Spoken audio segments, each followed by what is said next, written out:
This is the Dreamer D55 Select camper van. It's a Fiat Ducato 6-metre vehicle with a widthwise bed at the back. It costs 72,000 euros, and it is okay, it's the very same layout as all other Fiat Ducato camper vans.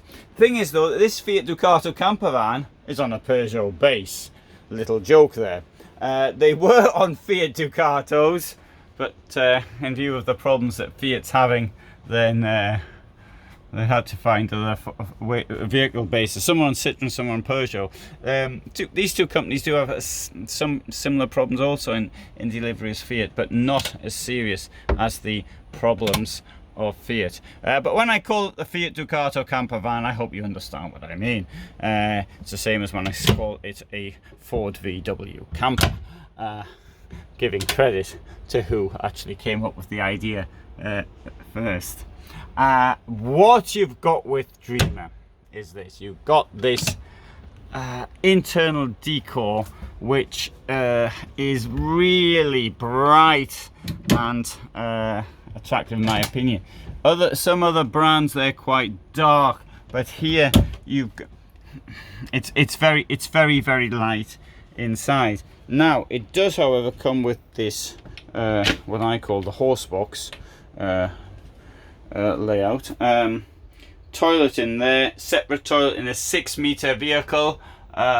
Well, that's unusual. The problem is it's only 6 meters, doesn't give you a lot of room. Therefore, I do think that the shower needs to you can share the foot the floor with the shower. Right, but the shower, rather than sharing it with the toilet, and this is the horse box, shares it with the wardrobe.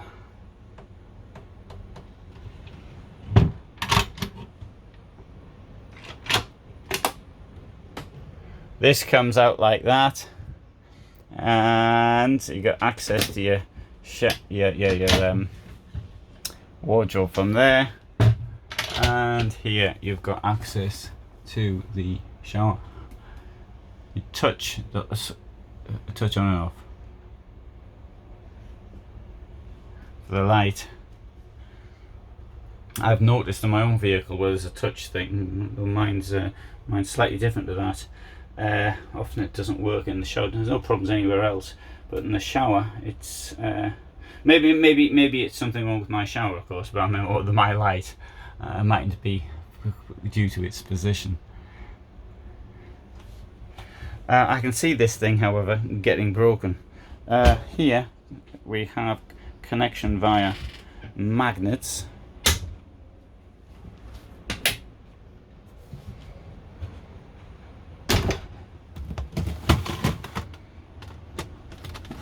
And we've got this enormous fridge here. Oh, it doesn't work from there. It opens. So it doesn't open at all. Yeah, it should open this way. Sorry, my fault. And I did that by eyesight, and I thought it was open. Right, in the kitchen here we have 2 burners. This setup from Cannes is exclusive to Dreamer, and these burners are sufficiently apart to make it worthwhile. One thing I can't stand is a big chunky tap in a camper van, which only gets in way of the sink. Has anybody ever done this? Chunky tap, lift up the glass, smash. Has that ever happened to anyone? I don't know if it's happened. I haven't heard of it happening to anybody, but I do make the point. One thing about the cover, of course, which is pretty good, in my opinion, is that it gives you a bit of workspace for when or space to put anything on when the cooker is not in use. It's always good to have somewhere to put your stuff, such as plates waiting to be washed up. Here we have a kitchen extension. and below that there's a place. There's a place for your shoes or sandals or something. Now this one here though comes really ultra well equipped. It's got one of these things down here. It's a pizza maker or pizza heater. Very rare to see an oven in a camper van. Of course you could always put one in, because people say to me, where's the oven, where's the microwave, where's this, that and the other. Bear in mind it's 6 meters long, 2 meters, 205 centimeters wide, and on the outside there's not a lot of room in something like this. Depends what you want, but you can always retrofit things in most vehicles, or take them as options. There you see the view up front. I do appreciate very much the light, the windows. It looks bright inside. That really nice features. One can. I'll take you to the back while I'll start explaining from here.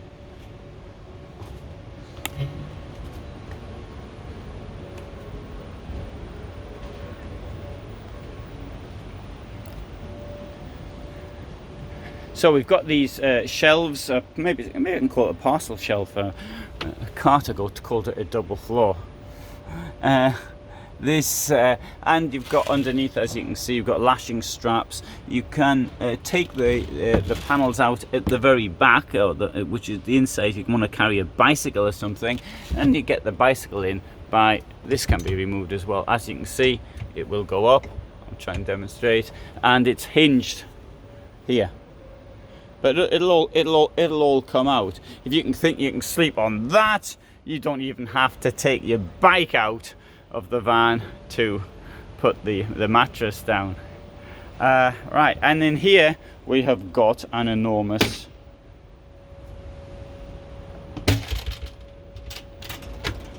gas cupboard.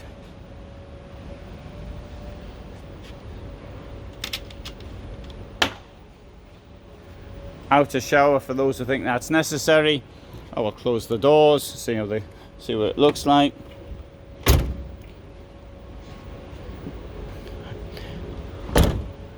Okay, positive features. Looking at this practically. One, it's very bright inside. That's supremely positive. As far as the toilet and bathroom's concerned, I have my doubts as to how long that bathroom would stand like that. I'm not suggesting, as somebody did in a previous year's video, I think it was from Stuttgart in 2020, somebody said that with the steam in the bathroom and all the rest of it, that might be a bit of a problem. Not suggesting it isn't, but I don't think that's such a great problem. I might be wrong, but I do think that could end up getting done in with age. But it's a very bright vehicle. Now the Fiat Ducato, the Peugeot Fiat Ducato as well, and the Citroen Fiat Ducato, all the Fiat Ducato. The Fiat Ducato campervan type is one where you can only choose between details, and I've tried to point out the details in this video. So, but there is something else which is far more important. There's next to no, I'm exaggerating, but there's very few Fiat Ducatos on the market, and genuine Fiat Ducatos. And okay, there are more Peugeots and Citroens, but the waiting times for these vehicles is horrendous. And if anybody got one before the summer of 2024, I would be surprised. That is the situation at present. So do bear that one in mind. The most important thing on the acquisition of a campervan at present is availability. There's no other reason. And if you turn one down because you don't like the colour, it could be that you have to wait a very long time to get the colour you want. Thanks for watching.